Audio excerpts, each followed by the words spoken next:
You are listening to Leaders and Legends, a podcast presented by Veteran Strategies, an Indiana-based public relations enterprise, and federally certified veteran-owned small business.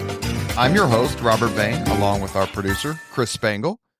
Our podcast is featured on the All Indiana Podcast Network in partnership with Wish TV.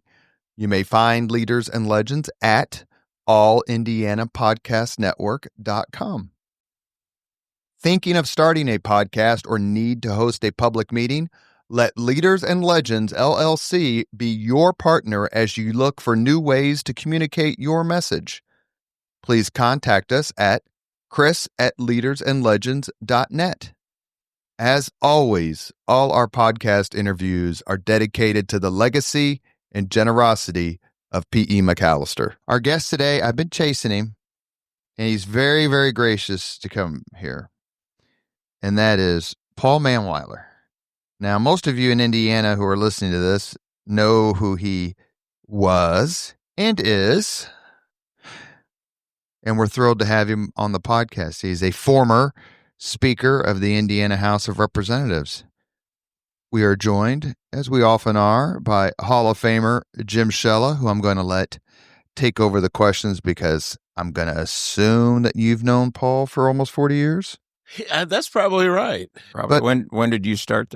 I started covering the General Assembly in 1983. Okay. And you started in 86. Were you a member in 83? I was. Yeah. Yeah. It says you started, I'm looking on my crack staff here. You started when in the Indiana House? I started in 86? May of 79. Bob Jones died. And that was back when we had replacements by the precinct committeemen of the same party, which is basically the law now. And we had 3-member districts, so I think I had 186 precinct committeemen to try to meet with in a week or two. Jim, it's all you. I just want to say, Mr. Speaker, before you answer any of Jim's questions, he has a column in the Indianapolis Business Journal, so you just want to make sure that you are prepared. And I have a deadline tomorrow. Paul, you could make news right now.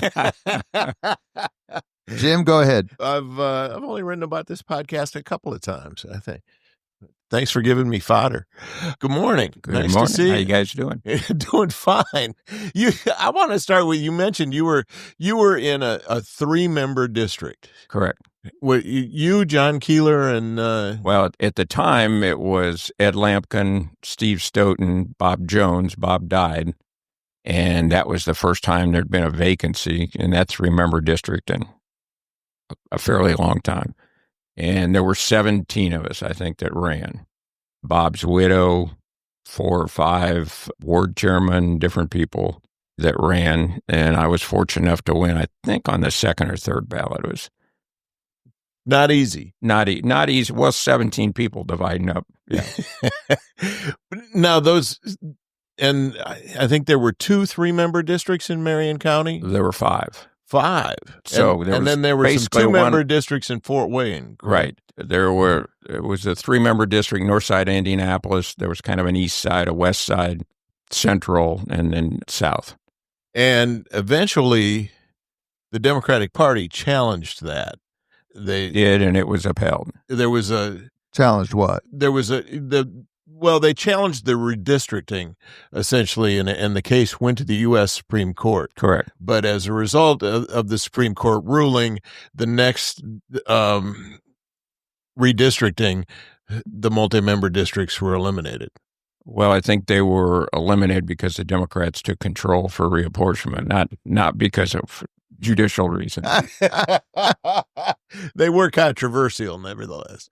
The 3-member districts? Yeah. They had them in a number. I think there were 10, 12, 15 states that had multi-member districts. And some had them even into the 2000s, I think. I think the Supreme Court never really said that in and of itself was a violation of federal law. Okay. Nice try, Jim. Keep going. No, I do. Well, I can tell you, I was in Washington and covered the arguments before the U.S. Supreme Court. I was there also. I don't remember the exact ruling, but I do remember that there was a lot of discussion over the multiple member districts and that they were eventually eliminated. but they were eliminated because the Democrats had drew the districts. Not to turn this into political science class, but what's the reasoning behind a 3-member or multi-member district? Well, you can argue when you have 15 individual districts in Marion County, nobody really knows. You're at the corner of 56th in Illinois. There could be 3 representatives at that intersection, depending on how the precincts break out. So nobody really knows who their state rep is. And so if you tend to vote Republican, you're going to vote for three Republicans in that case rather than Correct. just one. Yeah. And there were times when... And same on the other side. Yeah, there were times because there were Democratic districts. There were times when they might split 2-1. I mean, they did up in Fort Wayne at one point. And the 2-member districts, strangely enough, most of the time split.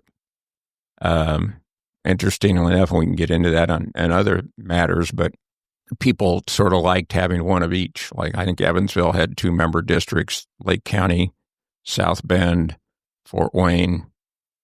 Fort Wayne maybe had 3-member districts. Okay. So I'm trying. Oh, there was another one like in Muncie, Gas City, Marion. That area had a 2-member district, I think. All right. So 79, you came to the General Assembly. By 86, you were House Speaker. Correct. That's pretty quick.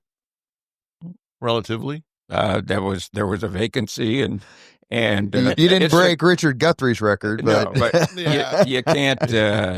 When there's an opportunity, you take it, or it could be another 10 or 12 years before you get an opportunity. And that opportunity came because J. Roberts Daley was defeated in his bid for re-election. Correct.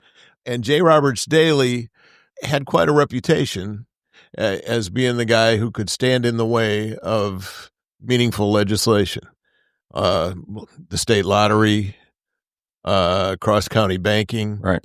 Did you tell me about following in J. Roberts Daley's footsteps and how you approached that? Well, quite a bit of difference, I guess. Number one, he had probably majorities of 58, 60 members to 40 members. When I came in, it was 52-48, and it really had switched. Up until that time, campaigns were very lackadaisical. You were either known or you weren't known, pretty much. And I can tell you on the Republican side, Bob Daley had a golf outing once a year, raised maybe $35,000 each year. So the Republicans had $70,000 for 100 seats. Obviously, you'd concentrate, but you'd put 3,000 or 5,000 into a district.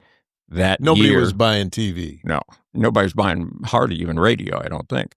But in 1986, in that election, the Indiana State Teachers Association put in hundreds of thousands of dollars of direct mail and defeated 8 or 9 Republicans, and Daley was one of them, who was, in their mind, easy to go after because he was opposed to these issues that... Well, and they forced him to go door to door. Yeah, but so one former lobbyist he told me that he would, every time he would go to a door, he would lose 2 votes: the person he talked to and the person they talked to next. Well, that reminds me of the Vance Hartke. Vance Hartke ran for president in New Hampshire and got like 2% of the vote, and people always said it's amazing he met 98% of the people in such a short time. Sometimes politics works. Yeah. So I had and to make it even a little, I guess you're asking how I got to become speaker. In 1979, the 80 election, Bob Daley was running for speaker. Ned Lampkin, who was my running mate and had been the majority leader, was running, and Nelson Becker, the 3 of them. And Daley got elected. And so obviously, being from Marion County and being a 3-member district with Ned Lampkin, I supported Ned Lampkin. Then came to the majority, I think the caucus chairman, and Bob Dukem, who was an attorney I knew from South Bend, Republican, asked me to be his counter. I go up and be his counter. Well, he loses. So Dick Wathen won the caucus chairman position. So I remember walking back over to my law office afterwards thinking, I'm going to be on agriculture, and they're going to put me on the worst committees anywhere. And you don't want to be an urban Republican on the agriculture committee, and especially on the north side of Indianapolis. But maybe the cornfields around Fashion Mall or something. But walking back, but then Dick Wathen asked me to be a assistant caucus chairman with him, and I was kind of like. And I subsequently found out John Coldren, who worked for Daley, told me, he said, when we looked around, he said, there wasn't that much talent we could pick for things. So that was kind of my start. I was the assistant caucus chairman, then to a certain, I became chairman, I think, of the Labor Committee, chairman of the Commerce Committee, became like a majority whip, I think, and that's what I was, I guess, when I ran for speaker. So that was another election. There were 7 of us that ran for speaker.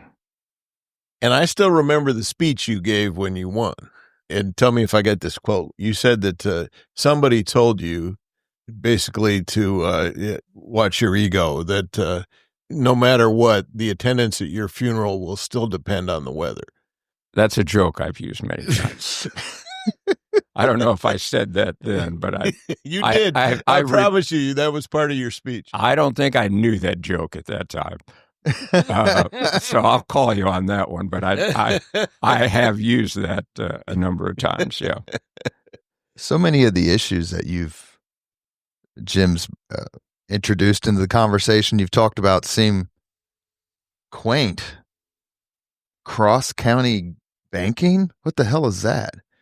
Oh, let me tell you, in retrospect, it's a giant issue because there were big Indianapolis banks that wanted to do branches in neighboring counties, sure, and state law prevented it. And you're kidding. And it did in most states, I think.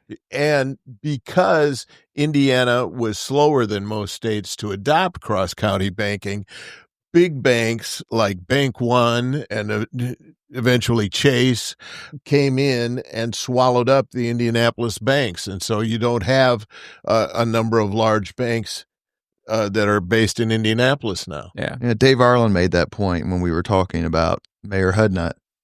He said one of the advantages Hudnut had is that the banks were still here in Indianapolis. So he could go to the... I'm going to, on Jim's point, another old political, it's a pretty thin pancake that doesn't have two sides.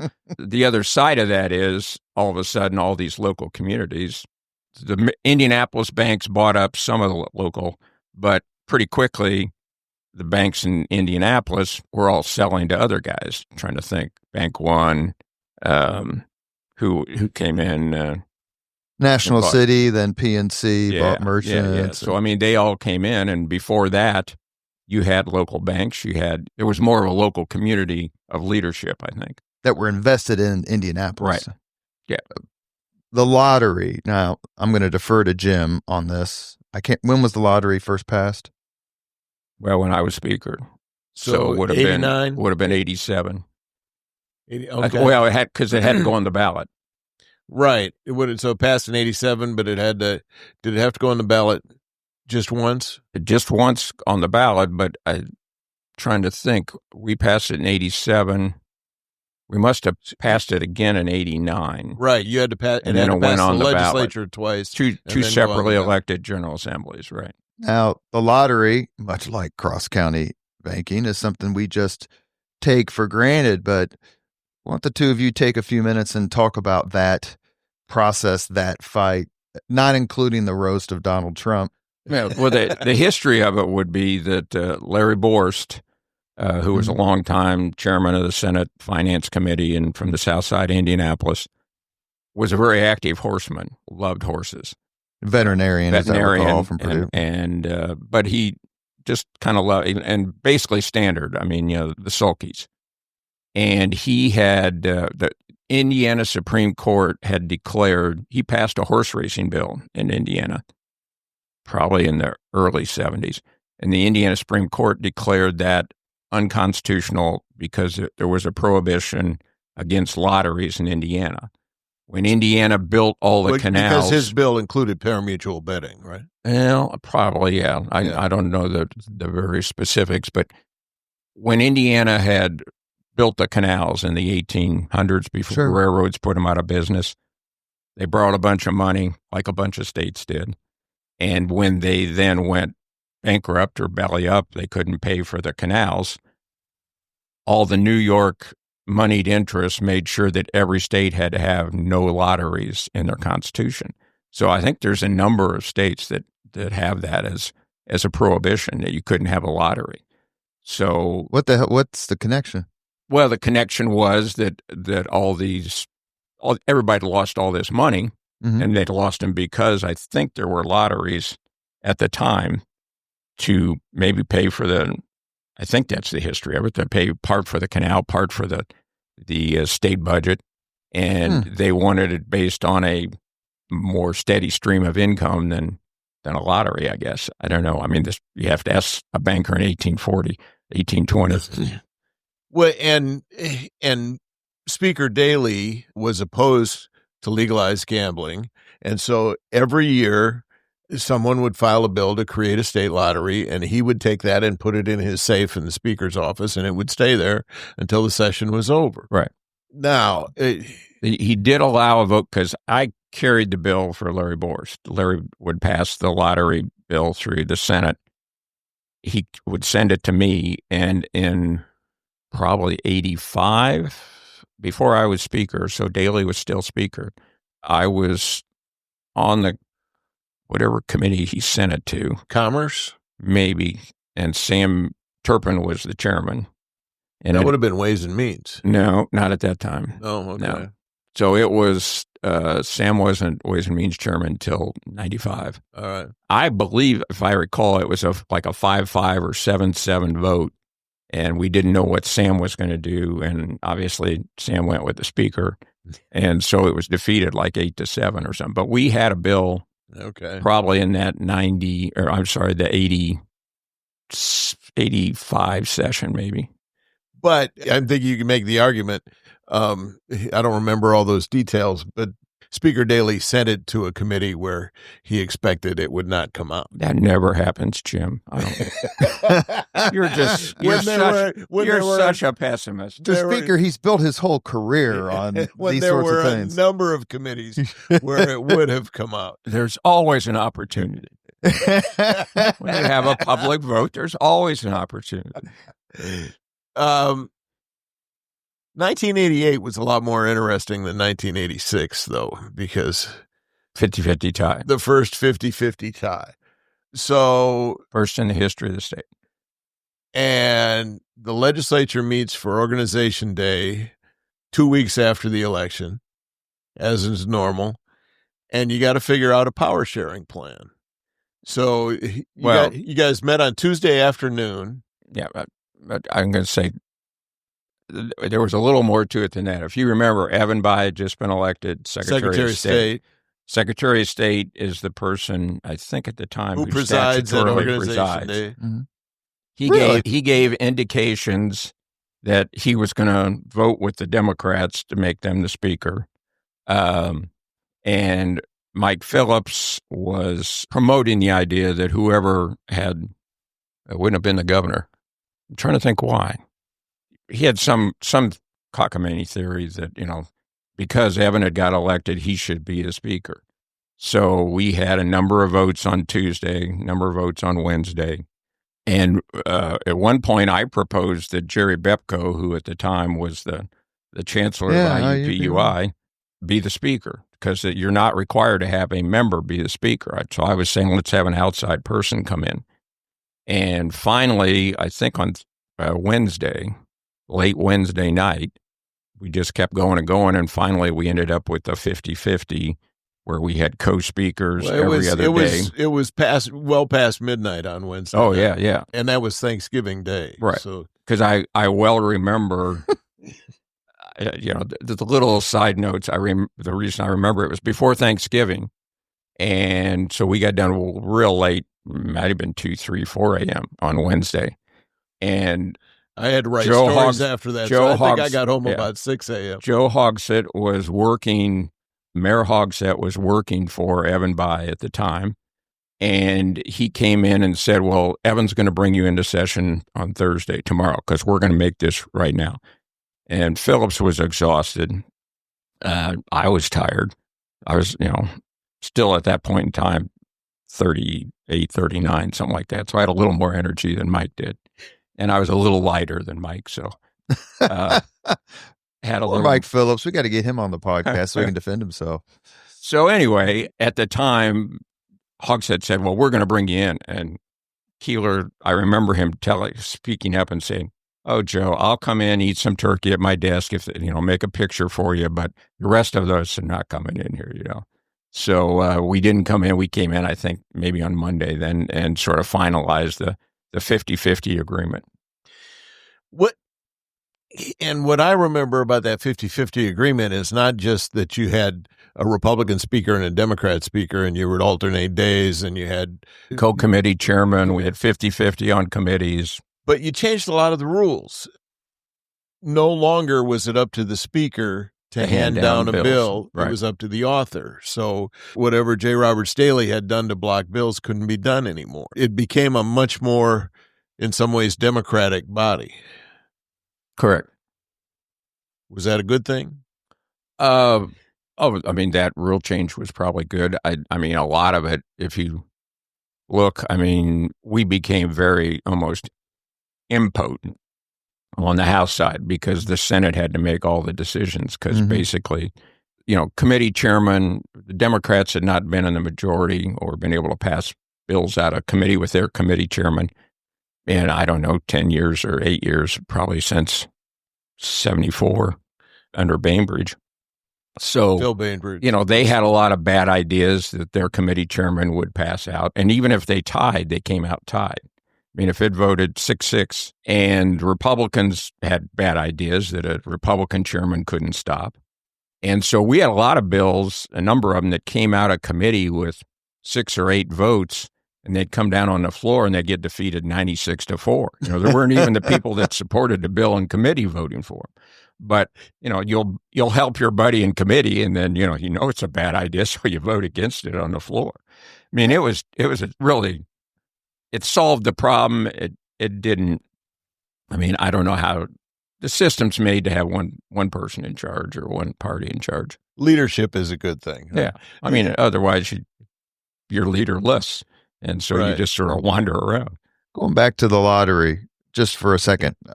I wasn't living in India. I was in the Army when it got passed and didn't pay any attention to it. Understood why it was a bigger deal as I came back and got involved in politics. Looking back, it's September 2025, so you're thinking how many years of the lottery? 35? What do we say? It probably was 90. Yeah, so 35 years. It's been, overall, has the lottery, gaming, because we love Sarah Taylor here on the podcast, lottery, gaming, and all that, has it been a positive good for the state? Are you glad that you were part of that push? Yeah, it's a good source of income for the state. It's one of those arguments you make about all the sin taxes and, is alcohol good for America? Is marijuana good for America? States that I spend a fair amount of time in Florida during the winter and you pull up to a stoplight and you can smell the marijuana. The car next to you, people are smoking marijuana. Is that a good thing to have them on the road? There's good and bad parts. But the state couldn't live without it now. Is that fair to say? Yeah. If you look at all the revenue from lottery, from gaming, we immediately had 11 boats? Initially, it was 6 and 5. I know Gary got more. Well, it was 5 on the lake, 5 on the river, and then there was the license for French Lick, right? Yeah, there were 2 in Lake County, 1 in Michigan City. I'm trying to think where they were. Hammond had 1, and maybe Hammond, 2 in Gary, 1 in Michigan City. And where's those? It wasn't South Bend yet. That came in with the Indians. Right. But Indianapolis it's been said for a long time that there'll be a casino or something in downtown Indianapolis. It was always our thought or the thought was, and I think we asked him about this when we spoke with Speaker Bosma. He personally was against it, and that's why it didn't happen. There was a proposal for a casino to go into a building that had a tunnel access to the State House, and he just thought that was too close. Bart proposed. Yeah. Well, the original theory was that it was on the lake and on the river. And I always explained that was because it washed the sin away from Indiana. If you were on the Ohio River, it went on down. If you were on Lake Michigan, it went on up to Chicago. That was, the facetious way to explain it. But it was basically, once again, it would have been passed when we had majority of Democrats. And so Indiana was very Democratic, and southern Indiana, particularly along the river, and it was very Democratic in Lake County. I'm trying to think, there was some attempt at one point maybe to have it at the fairgrounds with the horses. I remember something like that, but it never, I think once you got those other institutions up and running, they didn't want to lose the Indianapolis population and gamblers that would come to their area.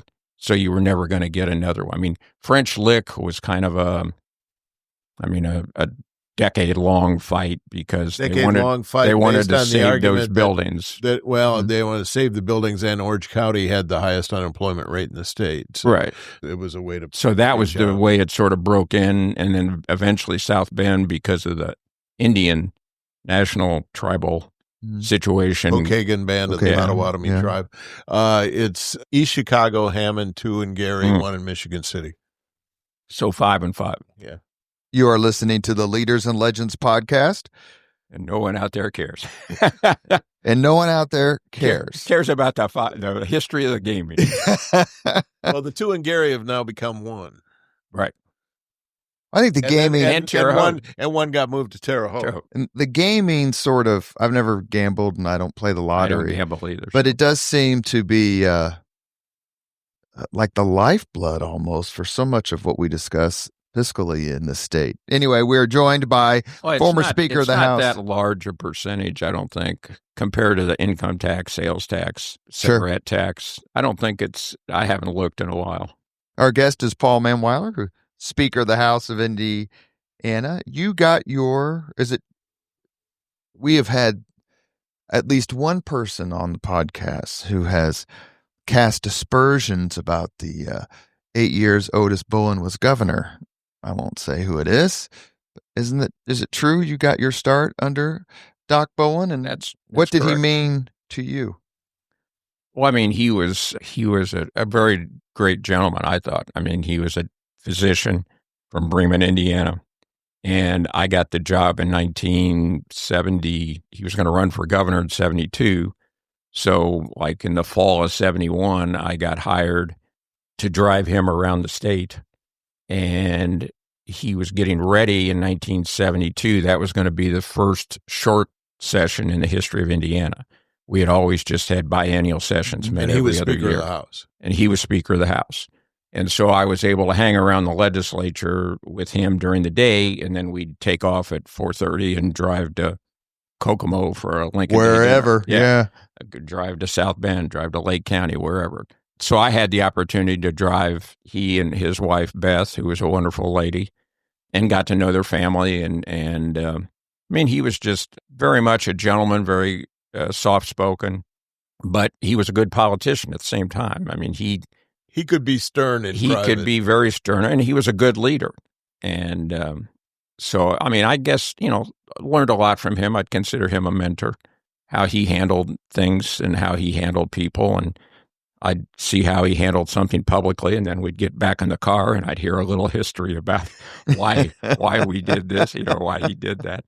I love asking this question, and I ask it to all, I think, and I should be more inclusive when I ask it about other colleges. You received your bachelor's degree from Indiana University, and I'm going to guess you graduated 71?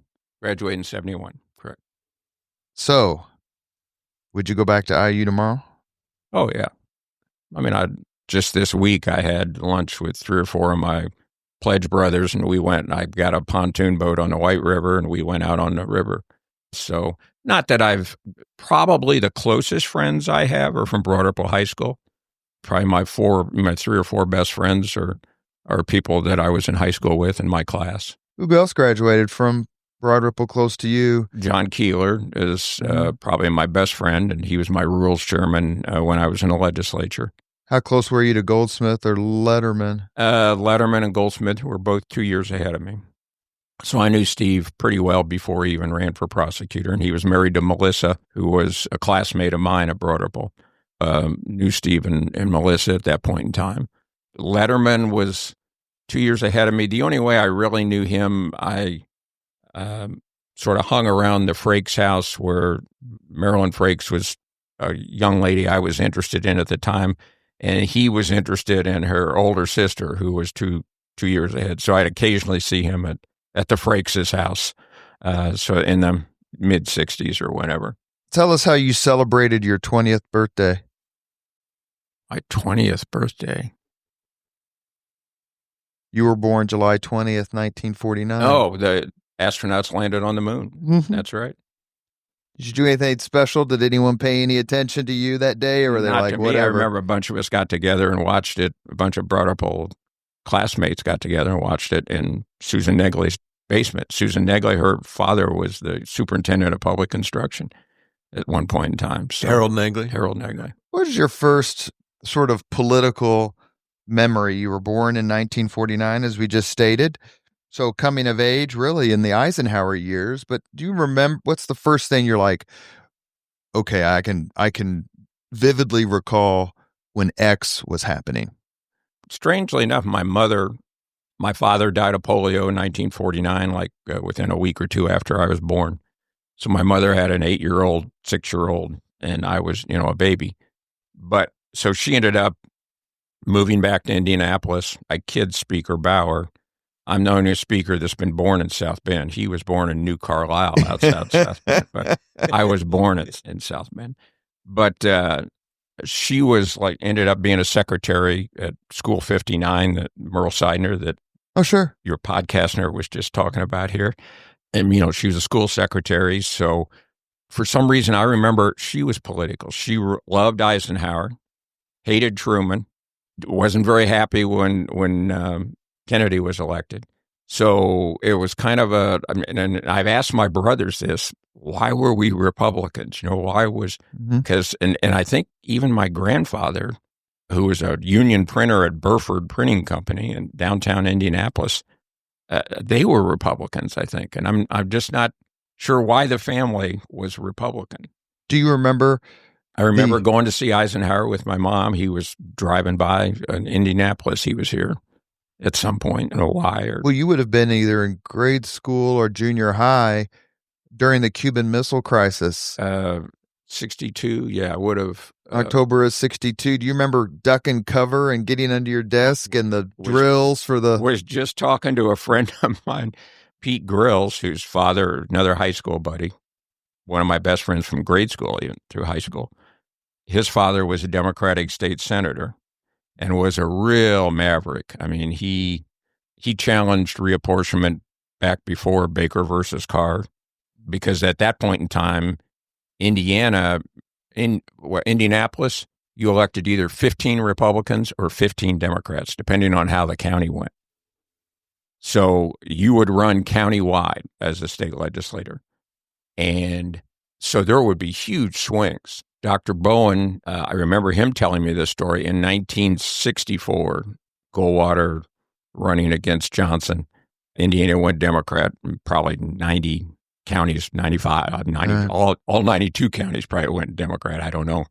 But I think there were 70, I think he said 72 Democrats, 28 Republicans coming out of that election, because Marion County went Democrat, Allen County, St. Joe, just everybody. And you were elected countywide. And 66 was a big year for us. But just to show you this, I think it was 72-28. The Democrats reapportioned mid-decade, which who knows if you can do or not. Did you hear that, Jim? Well, no, I think I want to get to the point where Paul tried that at one point. Too. I was following their lead. Robert brings me on here to ask about redistricting. I understand. That's your popular topic. So anyway, the Democrats reapportioned, and Otis Bowen told me, he said, I remember saying at the time, it'll be the end of the decade before the Republicans get to majority again because the Democrats had drawn the district. 66 election was a total Republican year, and I think it ended up being 74 Republicans and 26 Democrats. So there were like, as Dr. Bowen told me, swings. There was like 48 new Republicans who had never been elected. Yeah. And that's when he became speaker for the first time in 66. Is it Ray Crow? Was he elected that year? There might have been before. There at some point. Yeah, the coach for Crispus Attucks. Right. Ever think about running for, I'm not going to say higher office because you were Speaker of the House, but statewide or Congress? Back then, Indiana had 13? One point we had 13 Congress, yeah. Congressional districts. I guess at the time, Congress was never of any interest to me because the Republicans were in the perpetual minority. I mean, from 54 or 56 until 94, Democrats ran everything in Congress. So I had no interest really in Congress. When Dan Quayle became vice presidential candidate and his Senate seat became available, I did talk to Orr. Governor Orr appoints the person for, I guess, the remainder of the term. Well, not the term, I think until the next election. Yeah.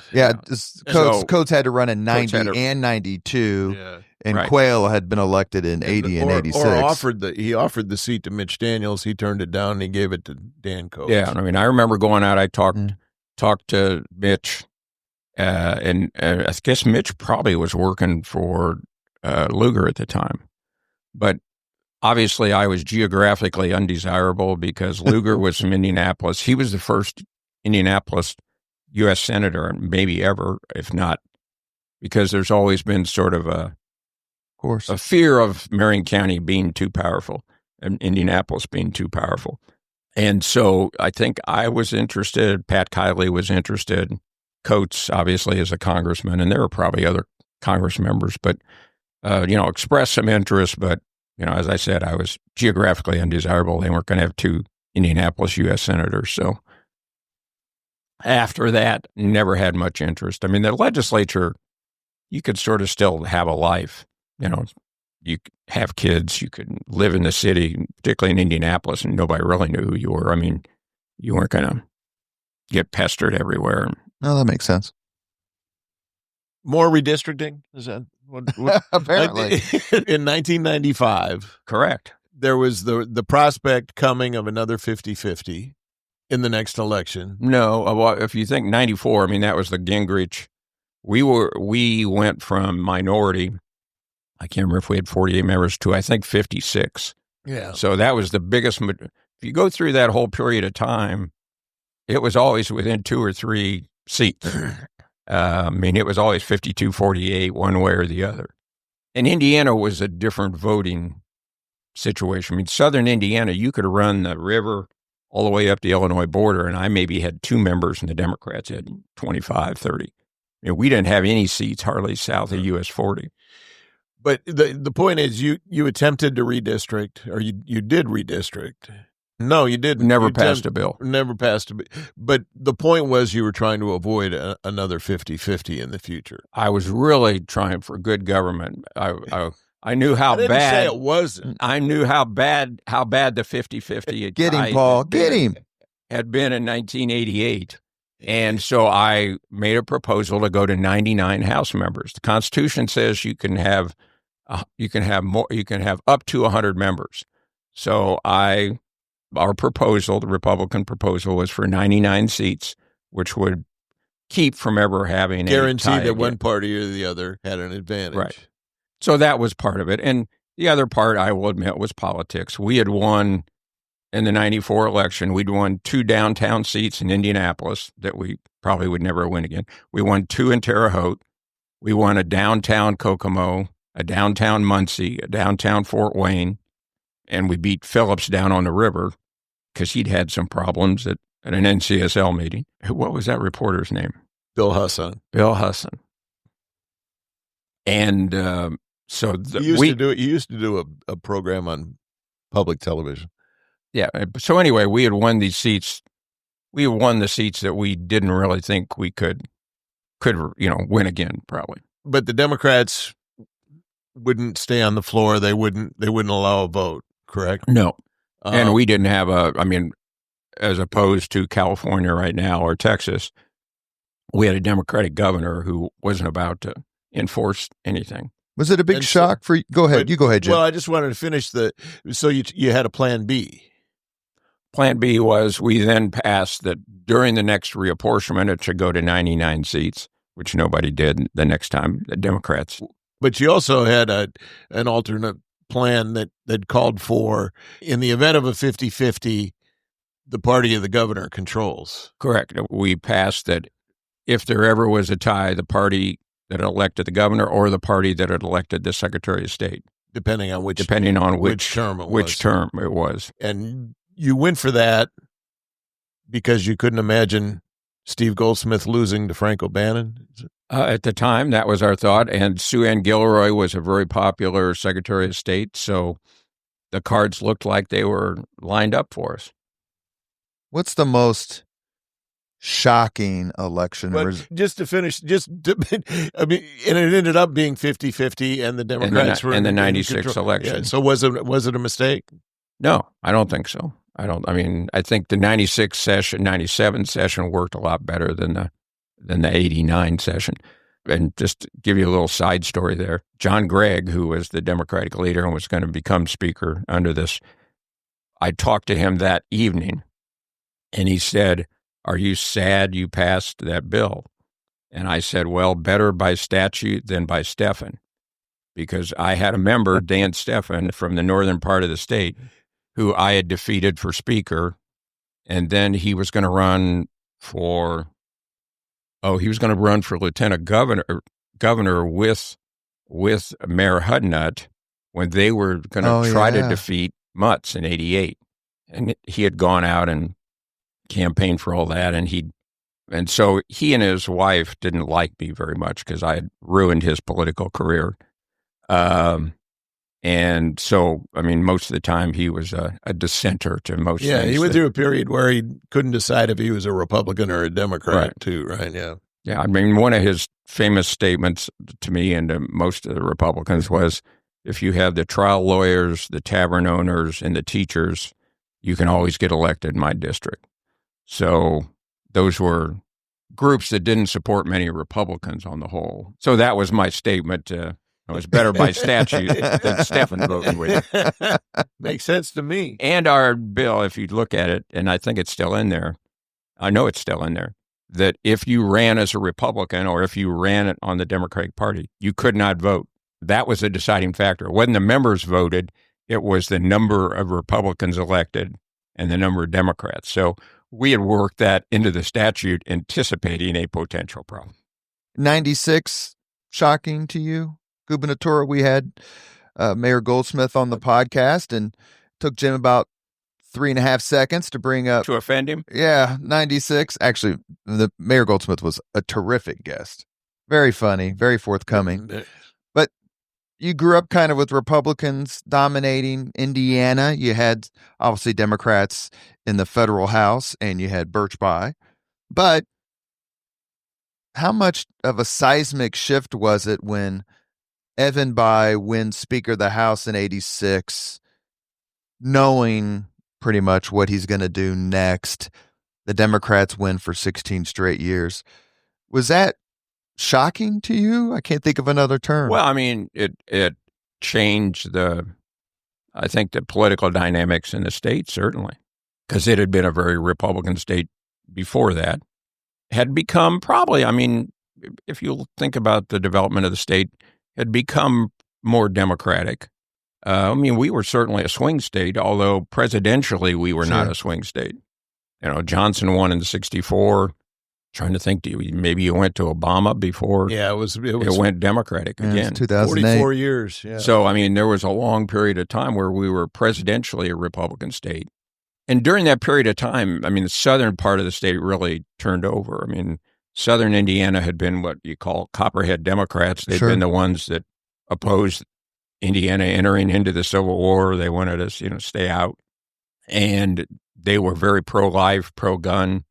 And that was, so, I mean, all those Democrats that ran down there were all pro-life. John Gregg was strongly pro-life until he ran for governor. So, I mean, it was a different state. And then probably, just as you saw the South and the United States turn from their solidly Democrat, it turned Republican, and that's pretty much a carbon copy of what happened in Southern Indiana.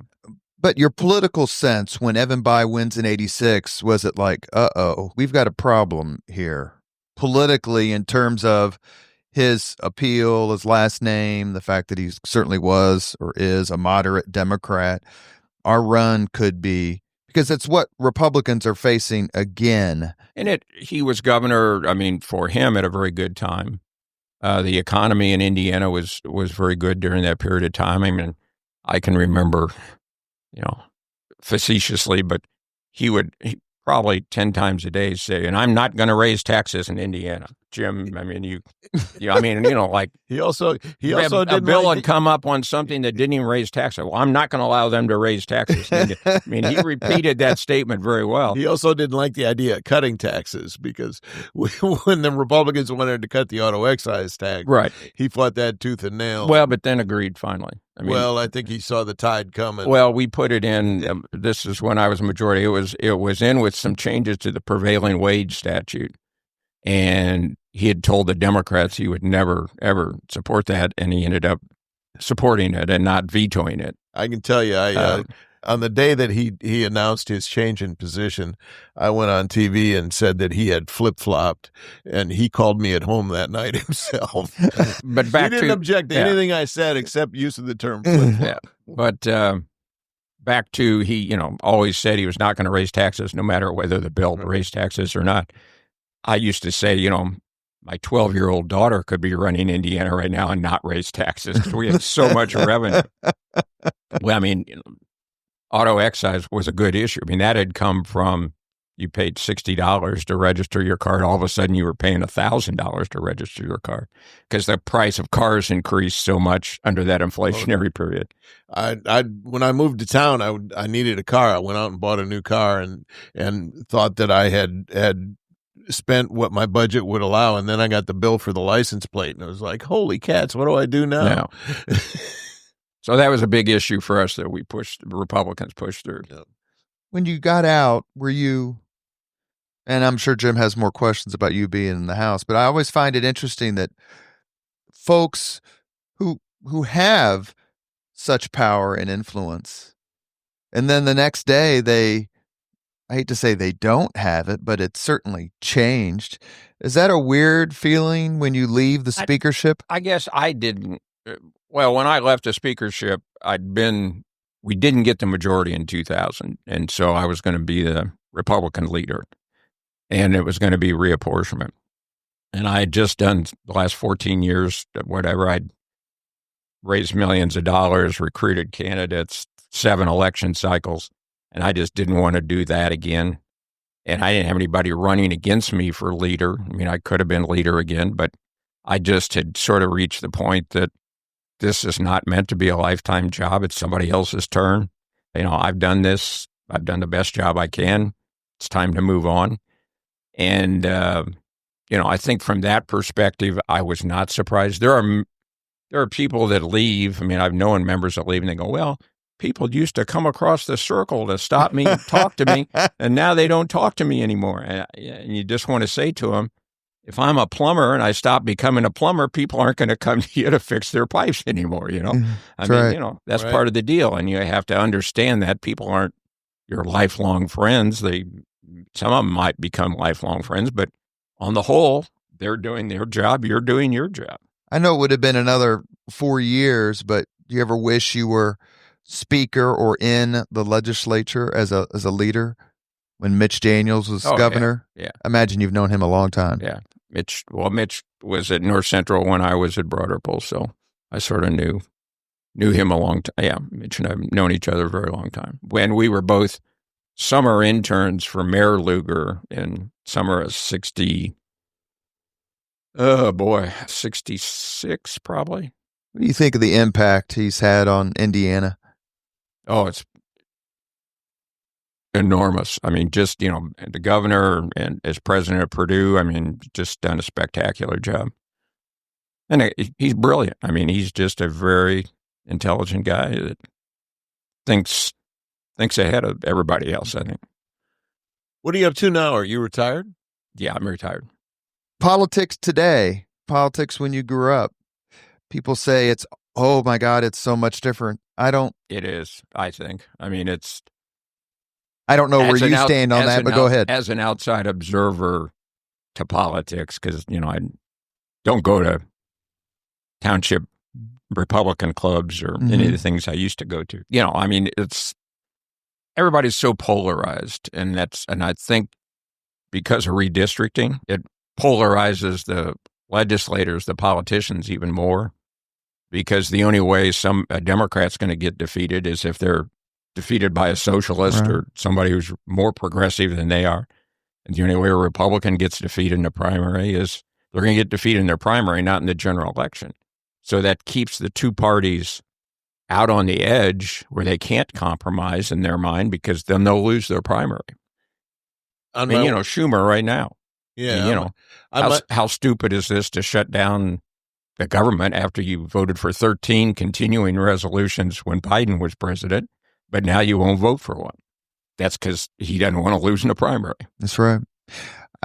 You go ahead. One more question, Jim. Well, on the way here, I was listening to a podcast about a new New York Times poll where normally when they ask what is the biggest issue facing the country, the answer is the economy or some other big issue. And in their most recent poll, I think 63% of the people said political division is the biggest problem facing the country. So the public notices. You're in a political foxhole, Mr. Speaker. And I choose two people to accompany you, to join you in that foxhole. And the two people I choose are John Keeler and Ed Tracy. Could you do better than that? Probably not. Talk about how such a good man John Keeler is. Oh, I mean, he's, as I said, known him since high school. When we were graduating, when most people were trying to find ways not to enter into the military, he went into the Marines, when Vietnam was still going on. Came out and, went to law school. And I mean, I cannot think of a person, and I've said this and written this in a number of letters.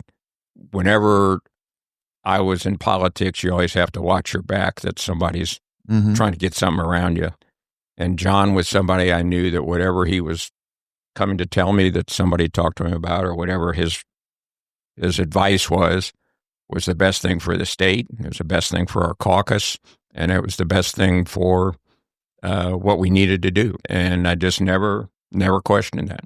And I still don't today. I mean, he's still best friend, probably. Mayor Ballard more than once told me, I don't understand your, quote, love affair, close quote, with Ed Tracy. Ed Tracy is more like my father than anyone I've ever met in my life on either side of the aisle, which is one of the reasons why I adore him. You, Republican, Ed, Democrat, can you even count how many times you worked together to make something better for the state of Indiana? Oh, yeah. And when I was in, there were a number of times we worked against each other as I was I did pass tort reform legislation.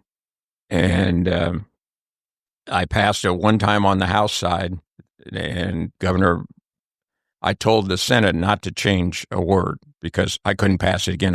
On the first vote, it passed with 51 votes, and there were two Democrats. One who I think felt compulsion or pressure from somebody, I don't know who, and another one who was maybe asleep and voted the wrong one. So I told the Senate, don't change anything because I can't pass this. I can't concur on this if you change it.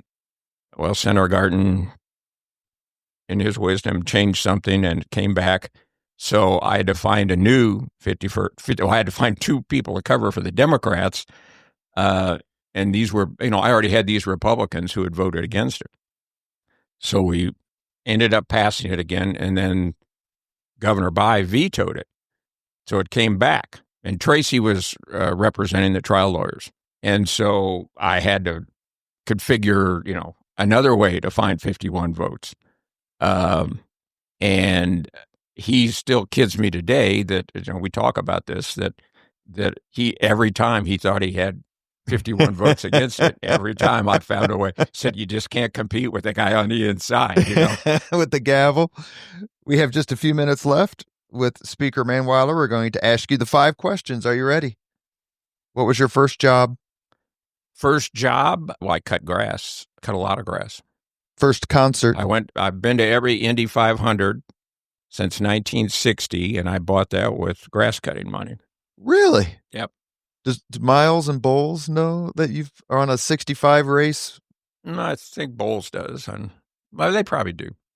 What was your first concert? Oh, boy. First concert. Well, I remember the Jefferson Airplane down at IU, like Gracie Slick. That's a good one. Yeah. If you could suggest any book for someone to read, which book would you recommend?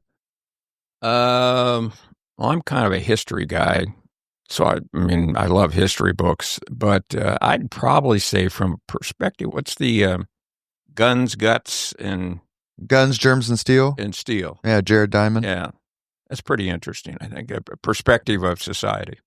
If you could witness any event in history, be there in person as it happens, which event would you choose? I wouldn't mind being there when they landed on the moon.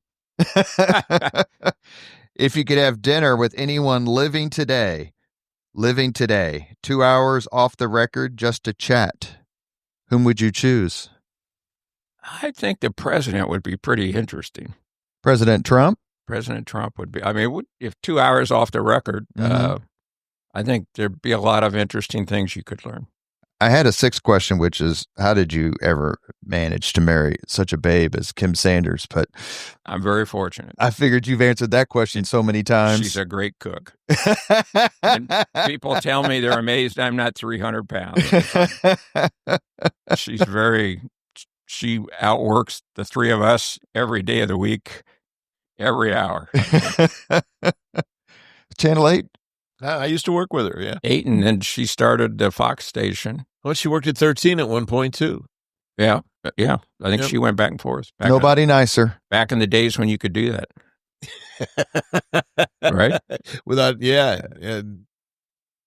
sitting out for a year or whatever. You have been listening to Leaders and Legends, a podcast presented by Veteran Strategies, an Indiana-based public relations enterprise and federally certified veteran-owned small business. Our guest today, Paul Mannweiller, former Speaker of the House more than once, and Hall of Famer Jim Shella. Thank you again, Jim, for joining us.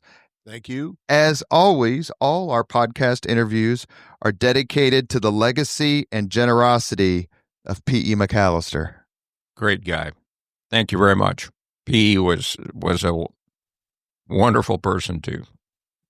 We've been fortunate in Marion County and Indianapolis that the leaders that we've had that have stepped up and participated. Made us what we are today in many ways. Yeah. Thank you for allowing me to be here. Thank you very much for listening to Leaders and Legends, brought to you by Veteran Strategies Incorporated. If you want to contact us about this program or our menu of public relations services, please send us an email at robert@veteranstrategies.com. That's robert@veteranstrategies.com.